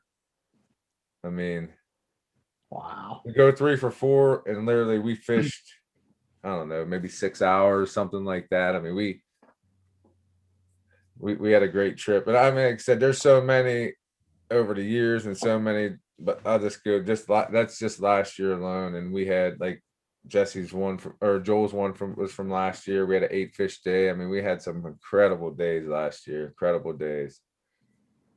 Like I said, again, thanks to Muskie's Inc. and stocking program. I mean, and what we've learned. Yeah, there's the big one. I remember where that one was caught. But yes, great. Just too many memories. I don't want to take up all the time, but it's Wow. Look too at many to that. think about. Yeah, that's one of them ones Grandpap story. you see the crease going down the center of the back on those ones, man. I mean, that's a Giant. Wow. healthy fish. Wow. I mean, that's the cool thing about this, though. I mean, you guys are out there doing it, and it's obviously like fun to you guys. You know, you're doing this. You're getting people on the water. You're sharing those experiences. Think about all the memories you guys have made. You know, musky fishing over the last however many years. I mean, that's to me, that's what this thing is all about. You know, doing it with friends and family and learning as much as you can. And I think it's kind of interesting because just I'm still considering myself really green. You know, obviously not doing this. Last year was my first full year, but like that's what I'm starting to learn. It's not about, you know, the biggest fish you're catching. It's about getting out there and fishing with, you know, friends and family and doing this thing and making memories. So that's really cool. I really enjoy those types of stories. You know, that's cool stuff. We make memories every weekend. See the Every point. weekend. The I point, could Ryan, probably, to me. if I had a better memory, I could probably make a lot more memories. But I mean to tell you, we have some good times up there, man. Yes. It's, The point, Ryan, to me, like with the guiding part, is you have to be able to get past. And to me, it was very simple, and for some reason, it happened fast. But you have to get past the part of being the person that reels a fish in. You have to earn the excitement, or just enjoy the excitement with the other person when you put that net on a fish, because you know what you do. You know that they caught that fish because of you, but you don't ever want to bring that up. That doesn't mean anything. That person caught that fish. To them, they caught that fish. You net that fish. You see the excitement. You start high five, and that fish is in the net. It's in the basket. Cameras are getting ready. You're taking a picture. That's the part you got to be able to get past if you want to guide. You can't be the person that wants to reel that fish in every time. Yeah. And for some people, that may never happen for them, and that's 100% fine. But for me, I was just been on so many trips by myself, taking friends. I didn't reel anything in, take the rod, and that's the part. And it's an awesome feeling to watch people reel a fish in, and just listen to them when that drag's going off, and then they're fighting that fish, and then once they get that fish in their hands, it's just a great thing. It really is. That's awesome. Yeah, that is took one buddy out last year, and actually there's 2 times I took a buddy out that had never caught well, one dude did catch one in the river with me one time, but they never really caught muskies. And I took him out, and both times we had really good days, but they were those days where everything was like a clone. You caught like 30 inchers all day long, and that's all you caught. Was even some were even probably under 30 at the one day, but they were like ecstatic over catching like a 28 or 30 incher. It didn't matter to them. They just wanted to catch a muskie so bad, and they got both of them caught. You know, I think the one I had 3, the other one I had maybe like 4 the one day. But I mean, to them, they would have never caught 3 or 4 muskies in a day in their life, you know, if they didn't come out. And they might not have been the biggest ones. You know, you can't pick which ones bite your baits. Right. I wish I could figure out how I could pick which ones bit my baits, but you can't. But, you know, muskie's a muskie in my boat. They all count. I don't care if it's 25 inches on it. But yeah, Joel's been around for tons of the fish with the for the guiding. He's been around a lot with it on the boat. And like I said, Jesse last year came out a few times, but the first trip Jesse come out last year, 13, 14-year-old, maybe a 15-year-old kid. I remember it like it was yesterday. Remember where it was at and everything, but rod goes off. He was the first one up because he was a young kid, and 42-incher on a crime boss. I mean, and in probably the first hour and a half, 2 hours, we couldn't get nothing to happen. Bang, just like that, 4 fish, went 4 for 5 in probably like 2.5 hours. But the first rod it goes off, kid's first muskie, 42 inches. He was, I mean, they awesome. just people get broken up, man. They just, excitement level is unbelievable. So it's always fun. If you ain't got crime bosses in your spread, you better get with it. Yeah. I just I'm a talked to huge Paul. crime boss guy. I love crime bosses. I just talked to him the other day. I want to get a couple crime bosses. They I have work. one. I need to get a couple more colors. Just need like 2 or 3. No name perch. That's it. No name. That's on my list. That's the one. Yeah, I gotta talk to him about that. And Paul knows that's my killer. Joe, were you getting ready to say something over there? I was going to go back a little bit. You know, sometimes if let's say, you know, we're not guiding or whatever, running trips, it can be, you know, seems like me, Adam, and Doug in the boat. And there's many times, you know, we're like, when a rod goes off, it's like, you get it. You get it. Yeah. You get it. You know, it's like you still want to pass it off to somebody. It's like, you know, as long as the fish are coming in the boat. Yep. Really, you know, when I go fish with me or somebody else or whatever, you know, to go certain places. Yeah, I like to catch fish, but it is great seeing other people, you know, like I said, especially people that don't fish much or don't fish at all. They catch their most fish, their biggest fish, whatever. You know, they get pretty excited. And I mean, that just makes you feel good. I mean, I don't know how else to describe it. Basically, it's, you know, pretty cool feeling. Last year I got to go out with Doug one evening. It was like a Friday. I came up for the weekend to fish, and me and him got out for a couple hours on a Friday evening. And I just happened to be driving his boat when we first went out. Not long after that, the rod goes off, and he's like, grab it. I'm like, nah, man, you grab it. 45-incher. You know. Yeah, I try never to grab a rod than what I do. What was that one on? Oh man, I want to say float perch. I think it might have been a crime boss, but it might have been. I know the same thing happened with Adam. My buddy Adam, he's the same way. He got into it, and right away he's coming with me, so he's not reeling a lot of fish in. But he has caught plenty. But I took him out one day last year, and I was driving the boat, and my side went off, and I'm like, grab it. He's like, I'm not touching that rod. You get it. And I'm like, dude, just take it. It sounds like a good one. He's like, no, I'm not. Get it. So I get up and get it, 48-incher on it. And I remember that was on a hammer lure, on a nitro perch hammer lure, 48-incher. And I'm like, dude, I told you to take the rod, you know, but that thing got to reel some in sometime.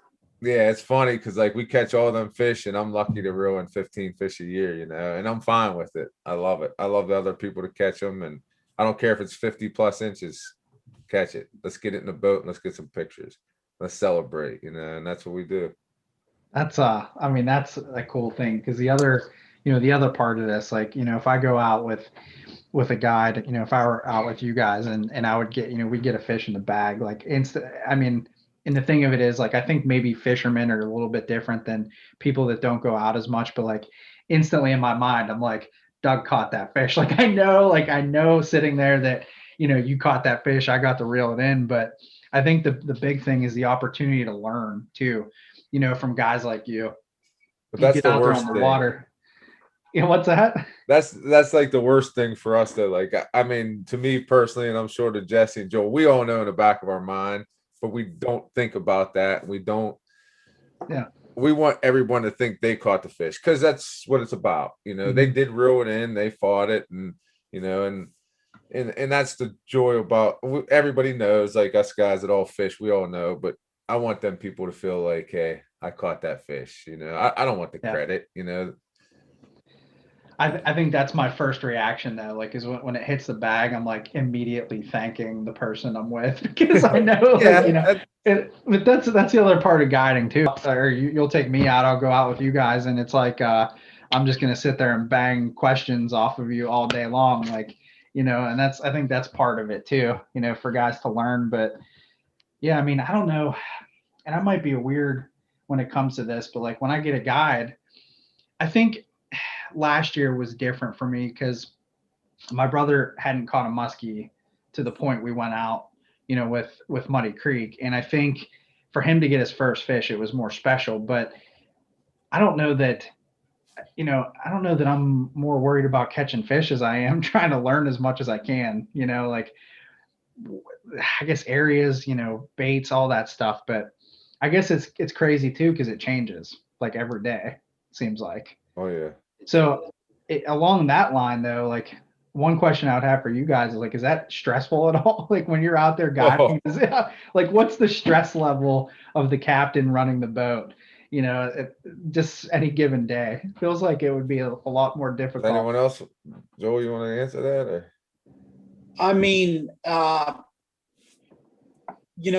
good as overall as we did last year, there were still some grinders. I mean, we were grinding it out, going hours and hours and hours with nothing, and finally getting a fish, man. Very gratifying. That trolling, like we said, is like a mental thing. You try to be as patient as you can, but is it stressful? Yeah, because you want to put these people on some fish, try to get them some action, and the fish just aren't cooperating. And you basically have to wait it out. Yeah, it's stressful. Will persevere. Yeah. It's stressful no matter what, but when you got clients on the boat, yeah, so you get that first fish in a bag, right? It's and honestly, I mean, we had an unbelievable year, guy. I mean, I can't think of too many days. I can think of 2 half days that we only caught one fish on each half day trip, and it was the same exact day. Other than that, I want to say we pretty much got at least 2 fish, but man, there was some grinders, like Joel said. I mean, literally, I can remember one of my first trips for the year.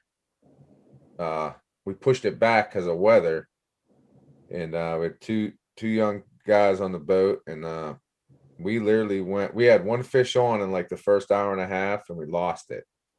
We went like 6 or 7 hours, and I'm telling you, nothing, not even a rip, not even a snag to hear the rod go off. And then all of a sudden, out of nowhere, we caught 4 fish in like an hour and a half.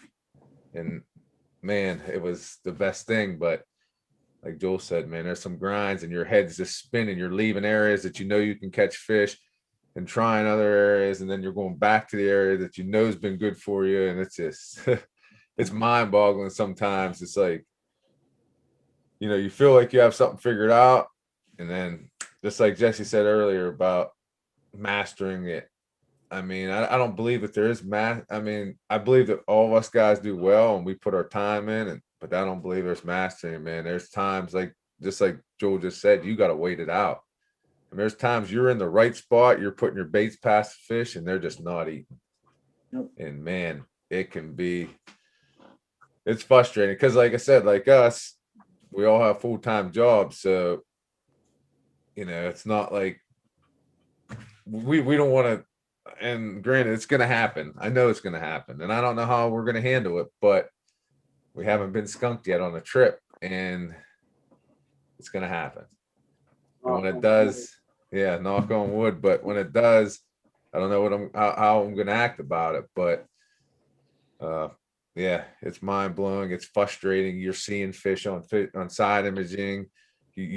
And you could take that away half the time for us guys, even though that's a big important part about fishing. But you could take it away from us because we have areas that we know that are hot, But when they're not producing and you're looking and you're searching, it's frustrating.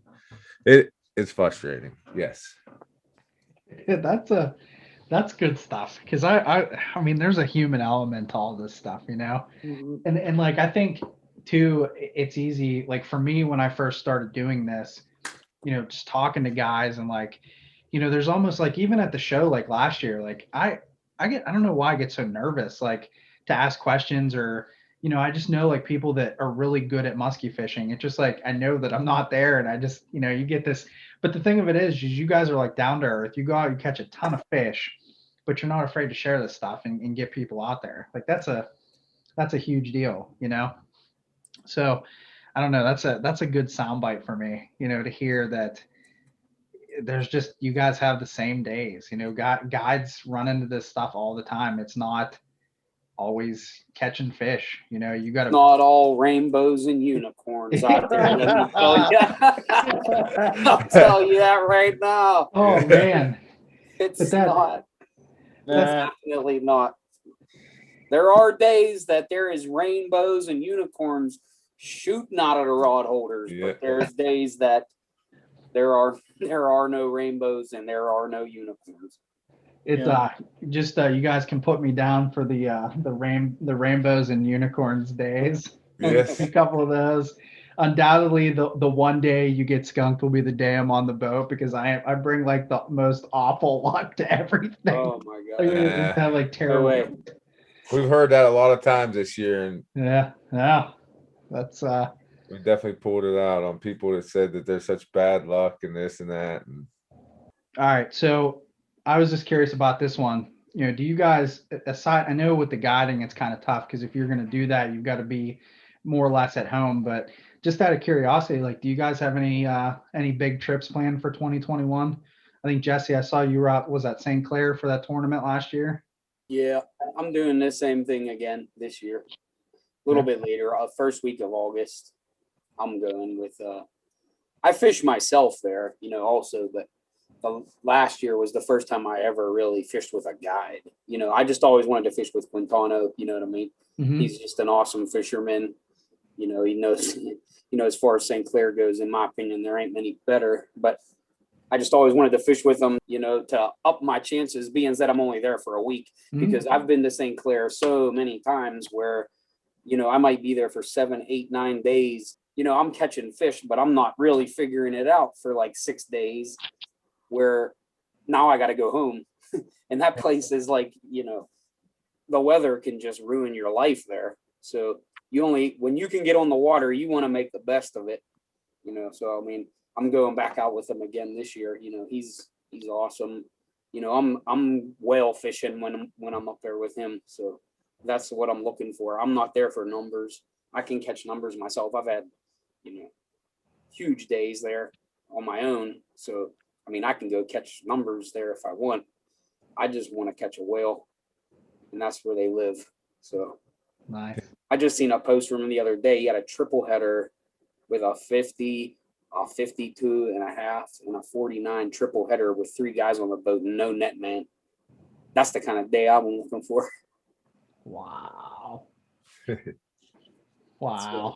What about you guys? Joel, Doug, you have any plans for a trip this year? we were looking to go last year. Of course, COVID took us out of that. But yeah, me and Joel's been to St. Clair plenty of times, but as well as Jesse. But my buddy Adam that fishes with me a ton, runs trips with me.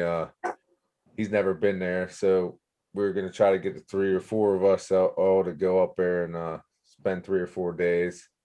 me and Joel have both been fortunate enough to catch our biggest fish ever up there, and which was a great thing. And I caught mine on, of course, what Jesse said, the Ziggy. I caught a 54 incher on a Ziggy, and Joel, would you get a 54 and a half or something on Baker, a 5-inch Baker. Baker. Yeah. A Baker bait? So we've both been lucky to get some giants out of there. I can't say I've ever caught a 54 inches. Yeah, so Jesse's up, so we want to get him on there. My turn. I need a 54. I've And a caught half. tons of 34-inch fish. I've caught tons of 34-inch fish out of that lake. I know that. Yeah, there's a lot of. There's I actually a lot of I got another 34s. 50 up there one time on a boss shad, all black boss shad. So it was, but there's some big fish in that lake, and it's. But I'm I did curious to lose the see- biggest one of my life there. That's for sure. I Definitely. think Pima Tuning has, hopefully this year's gonna get us something. We got some really good fish this year, really, really good fish. And hopefully this year it's gonna don't gotta step up much, just a little bit. 50s are going to start falling. Yeah. We were close a bunch of times this year, a lot of fish. So We struggled pretty significantly on St. Clair when we were there. It was fun. We caught some pike. think I If you're saw looking for the numbers, in my opinion, with the border being closed, the odds are against you, in my opinion, up there. yeah, with the If borders. you're looking to go up there and just have a field day and, have one of those magical days where you can get 15, 20 fish a day, in my opinion, they need to open the borders for that to happen. Yes. That's just my opinion. Not saying you can't catch them on the American side. You can. I did it. I agree with you, though. last year. So, it could happen, but Yeah, I'm just kind of, as far as trips this year, I don't know. I'm not sure the border is going to open up. That's the only downside right now. I hope it does. Really, I don't not have looking any. good. No, I don't have any trips planned. I'd like to go to Chautauqua maybe a couple of times this year. I used to love casting up there. I'd like to do that. But we got pretty damn good fishing here in PA now. I can do day trips anywhere, go up to the Pymatuning, whatever. Pretty happy, That's kind I of would like to, Go ahead, Joe. I would like to take a trip, somewhere, but like I said, you can't fight what you can't do right now, basically. Mhm. So, That's kind of where I'm at. I'm gonna stay at home this year. My next trip is going to be the Ottawa River, St. Clair, or St. Lawrence River area. That's where I want to go. Montreal. That's my next. That's where I want to go. In my own boat, I want to do it. I want to go there. That would be a fun trip. Right. But I'm content with St. Clair. I love St. Clair. I know it pretty good now. I've been there enough. I love it there. I only usually go once, sometimes twice a year. I usually would try to do a fall casting trip too, but that's about my extent of traveling as far as Muskie goes. I go to Ohio, pretty often too, but Yeah. that's not quite traveling. It's Yeah. It could be less for a than day. 2 hours away. For a As weekend. far as a major trip, I'd have to say Pymatuning. Montreal or Lake of the Woods. That's on my to-do list. Oh yeah. I got dream trips. Yeah, for sure. Just gotta get out and do them. Someday it'll happen. Yeah. They got to open the borders first. Yeah. Yeah. All right. Next question. If I were to ask you guys for, let's see, your top tip for new muskie anglers or guys that want to get into muskie fishing, what would that tip be? Yeah, it's words that I live by, to be honest, and it's patience will persevere. Muskie fishing is not something some people jump right into it and they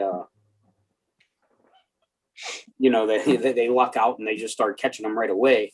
I wasn't quite that lucky, but you got to be patient. You got to be just got to have confidence in your game plan, and it'll all come together. And once it comes together the first time, I'm not saying it's all downhill from there, but patience is key to muskie fishing, in my opinion. You got to be patient, and you gotta have confidence. If you go out there and in the first 10 minutes, oh, I hate this, I ain't catching nothing. Well, go back to bass fishing, because it ain't for you. You gotta have patience. That's my biggest word of advice, for sure. Agree with that. That was important for me when I was starting. Mm-hmm. I have less tizzy fits now. I don't throw my rods on the ground as much now, or in the bottom of the boat. I've been known to throw rods in the water too. Joel, I'm curious, what would your tip be? I think I probably mentioned this last time, but just keep it simple. Don't overthink things. Try to find somebody like a mentor. Like I know I mentioned that the last time we talked. Somebody that can point you in the right direction. Might not necessarily take you out fishing, but point you straight. Not give you a bunch of BS. Don't go out and buy a bunch of lures. Buy if you're planning on doing it, get a decent rod, a decent reel, good pliers, hook cutters. Talk to some people, get some like these local made lures. Like the last time we talked wildies and stuff. These lures work great in our area.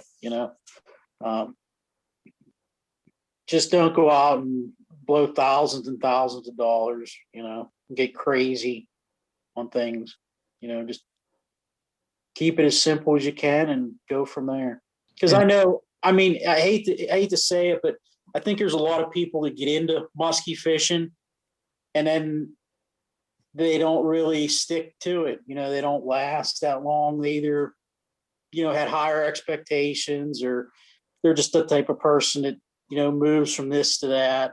Just go out and enjoy it and go from there, And then 10, 15 years later, when you're divorced, you got thousands and thousands of dollars of gear, $70,000 boats, and then look back and say, yeah, I'm winning. I'm winning. True story, Joe. Yeah, right. I'll tell you the same thing I'd probably said before. I wish you were around 5-6 years ago for me to ask. And I was fortunate enough that I did have somebody that knew what was going on. I just think my buddy Dan and I, we have a tendency to push each other to keep buying stuff we don't need, like at shows and stuff, but we feed off each other pretty good. But that's a good piece of advice, Joel. I think that, like I said, just I think it's a little intimidating now, especially nowadays. A guy sees the price of these lures and stuff, man. Most of these local made baits and stuff, even if you want to keep it simple with the suics and some bucktails and stuff like that, you can still get into this at a pretty reasonable rate. You don't have to go out and buy custom rods, custom reels. You can get in it and do it, and it's still a working man's wage. So just do that and then go from there. That's all I can say. yeah. Doug, you have a tip for a new musky angler? Yeah, I would say my tip is probably the most frequent asked question that I get.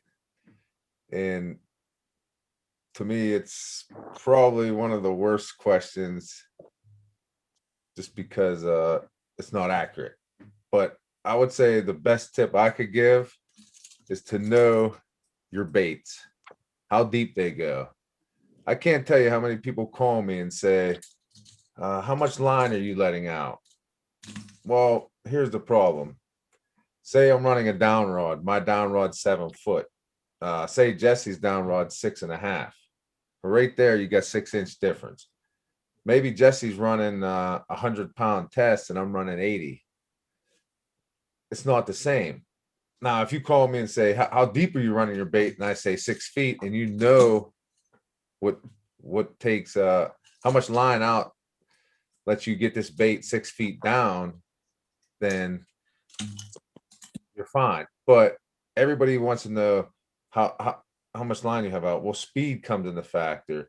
Your boat height comes into factor. Your rod length comes into factor. There's so many factors you need to know.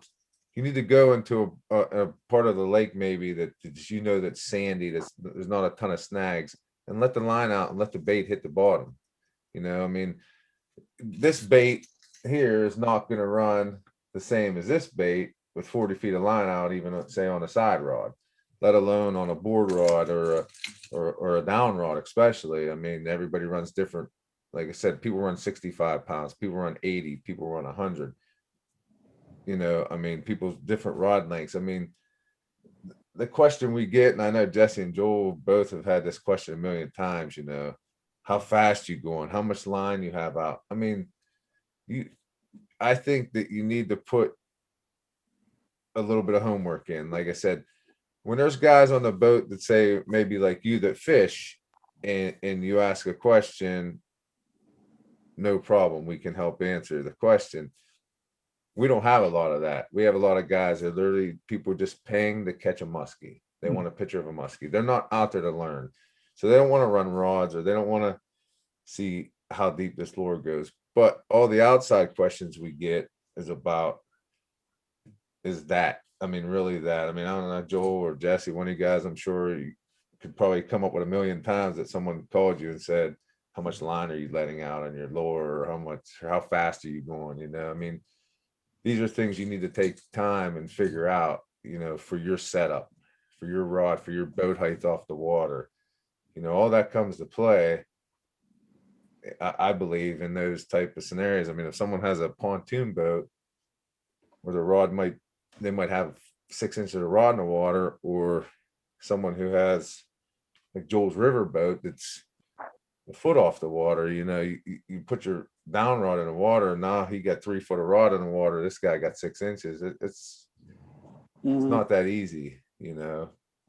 I think to me is learning your own setup and learning your lure depths, I would say would be that's probably my most frequent asked question, and That's like the best answer I could give. Yeah, critical like, is right. That's a good way to put it. Critical. it's like just absolutely critical, and like, and that's the thing is, you know, I mean, I get into this, and I had no idea. I mean, we weren't even, when I first started, we weren't even using line counters. We were chucking stuff off the back of the boat, you know, and it's like, it's so different now. I mean, the more I fish, the more I talk to guys, you know, the more I do it, the more I realize like how important that aspect is. And I think that's where a lot of people get tripped up. You know, they see all these pretty baits and lures and colors and everything, and they go crazy. They buy all this stuff, and then, you know, that's going back to what Joel said. Like, you do that for a year and you don't catch anything. That's when everybody's stuff goes up on Facebook Marketplace. You know, it's like, but I mean, those are really good. I mean, I think, you know, going back to Jesse, you said patience. You know, Joel finding a mentor, and, you know, really just spending time on the water, and then learning the equipment, you know, not just the lure, but your setup, like you put it, Doug. Like, you know, some guys are running 50-pound braid, some guys are running 80, guys are running 100. There's a huge difference there, you know. So I think that's all really good stuff.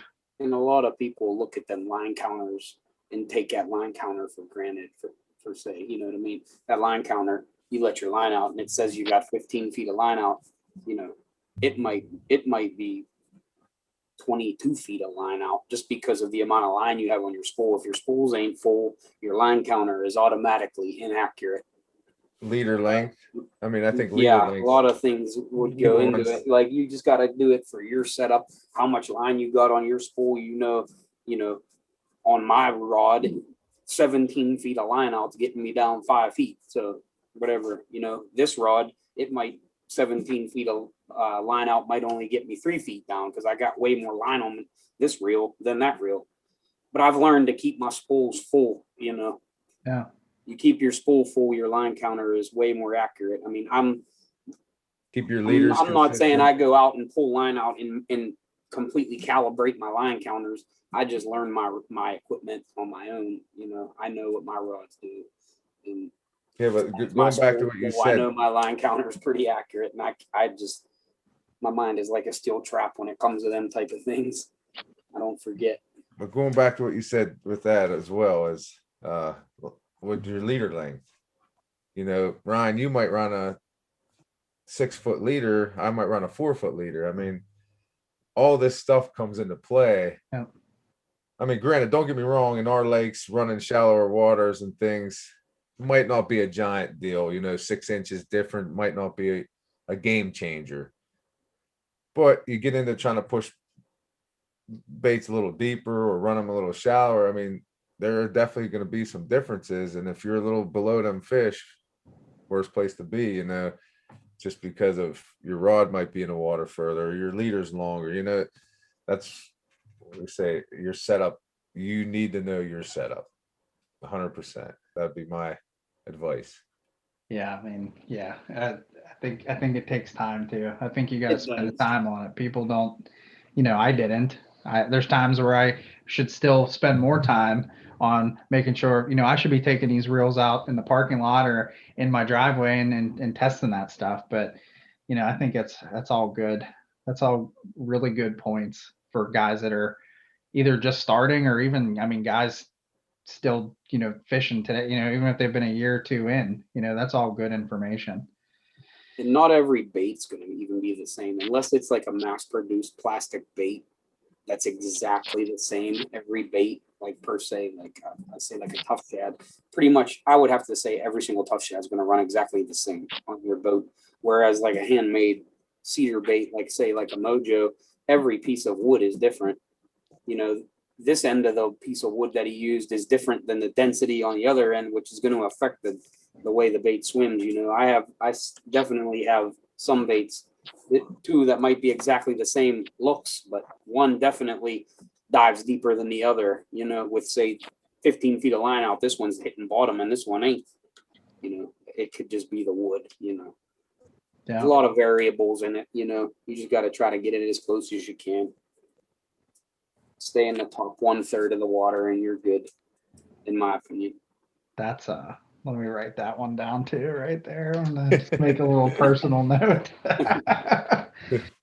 All right, 2 more questions. So I guess when are you guys gonna start talking, you know, trips being booked? I think you know, what's the time frame? When can we start reaching out to you to bug you about scheduling a day? You can reach out anytime. I think seems like at March, early April is when people really start thinking about fishing. When the weather starts to break, the phone starts to ring. And last year, kind of how it went, April, May, the phone was just off. You know, which was a good thing. It was great, but I threw something up last maybe early February, and I talked to you. I booked a few trips, and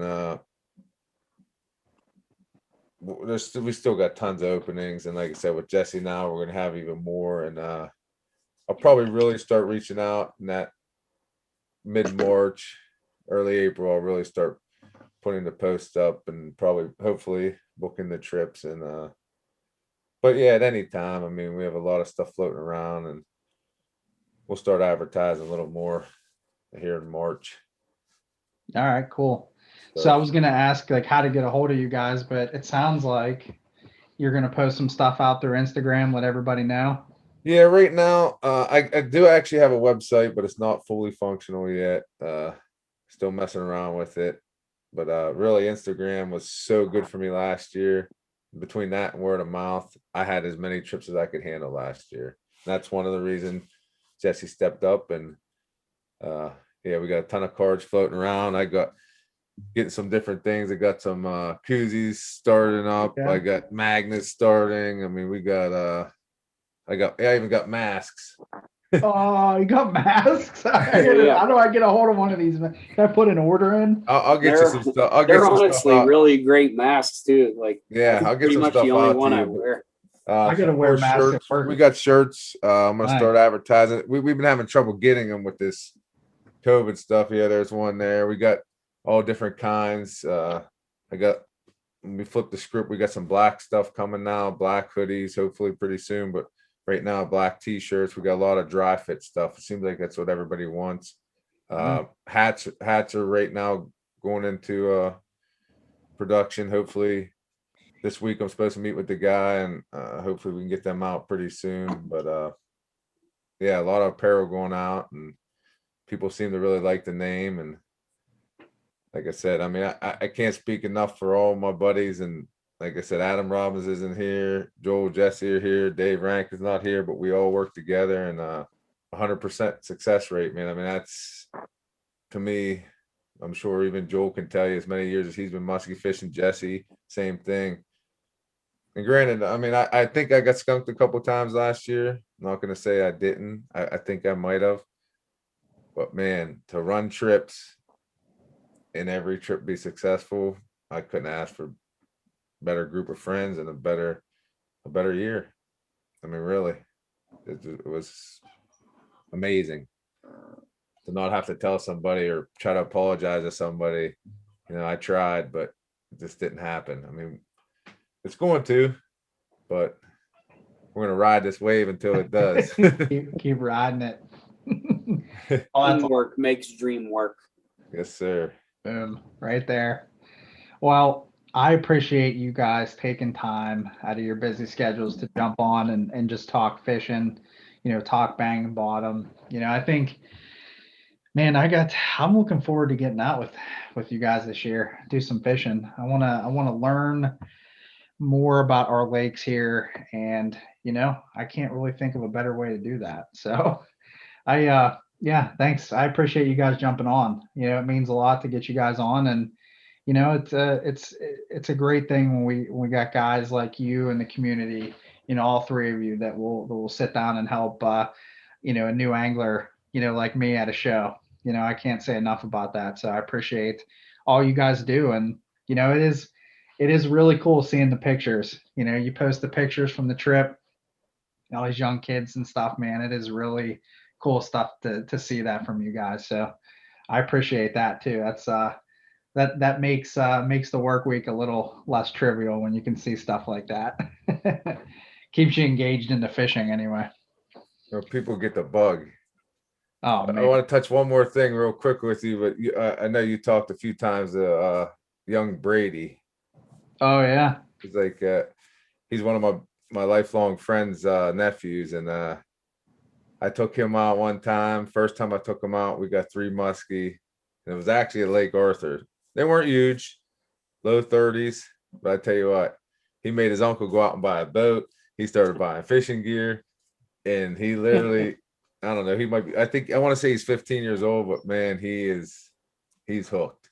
When you see kids get hooked like that, it's a pretty cool thing. That's all he talks about. Can't wait. We can't wait to musky fish, and it's a cool thing to see. I mean, and like he's like Jesse said, man, teamwork makes dream work. I mean, it's the truth. Yeah, that's Brady's my man. I talk to him every once in a while. There was a day, I think last year, he's posted some pictures of some fish they caught, and I was like, that's just so cool to me. Yeah. Like it's I mean, I got nieces and nephews, and they're not going to be fishing, like I can tell, and it's just cool to see that. It's cool to see. Oh yeah, my own kids. Yeah, that's good stuff. All right, is there anything else you guys want to cover? Oh, I'm good, man. We're good. It was a good time. I appreciate it. Just book a trip with banging bottoms, and Right. you'll have a great time no matter what. Yeah. Get a hold of any of us, whichever way you need to. Facebook, Instagram, whatever. Telephone, get a hold of us. we'll get you out there. All right, guys. Well, thanks again. I appreciate your time. Guys, anybody that's watching, you need to check out Doug, Jesse, and Joel, and take a look at Banging Bottom Guide Service here in Pennsylvania. All right, guys. I appreciate it. Thanks again. Yes, sir. Thank you. All right, Yins guys, you heard it from Doug, Jesse, and Joel. We got some good information out there. We talked bait selection. We talked a little bit of Leos. We talked a little bit of Boss Shads. We talked some tips for new anglers. Heard some really awesome stories. You guys got that local fisherman perspective. You got that guide perspective. These are all very interesting things, and there's a lot of hidden gems that were provided in this episode. So hopefully you guys took the time to watch the entirety of this episode.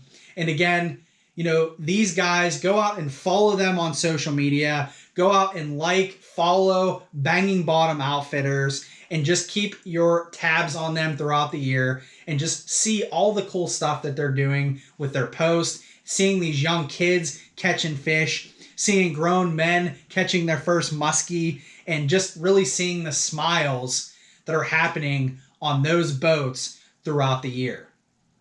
You guys are not going to find any better human beings than Doug, Joel, and Jesse. They are absolutely phenomenal fishermen, and you will not be disappointed if you guys reach out to them and talk trips. So guys, if you like this video, if you like this type of video cast, do me a favor, go out there and follow Banging Bottom on Instagram. Reach out to Doug, talk trips, talk muskie, and hopefully it'll create an opportunity for you guys to learn something new, especially if you're looking for that local charter. Again, if you guys like this, you can hit the like button on the video. If you like this content overall, please subscribe to my channel. I greatly appreciate each and every one of you that have been supporting me again for the last 3 years. You guys are awesome. I've gotten a lot of good feedback on these video casts, particularly from the Muskie Anglers. But also, guys, I'm going to be posting all of my new videos up on my podcast site on Podbean in audio-only format. You guys know I like to do a lot of how-tos. I like to do a lot of these types of videos from my office talking about fishing. And I really think that Podbean app is going to give you guys another element to be able to listen, while you're in the car or while you're at work, without having to sit here and watch me at my desk. You can listen while you're doing stuff and still get some of this decent information that I'm trying to put out. So go out there and check out that Podbean page. I guess all that's left to say is tight lines. We will see yins next time.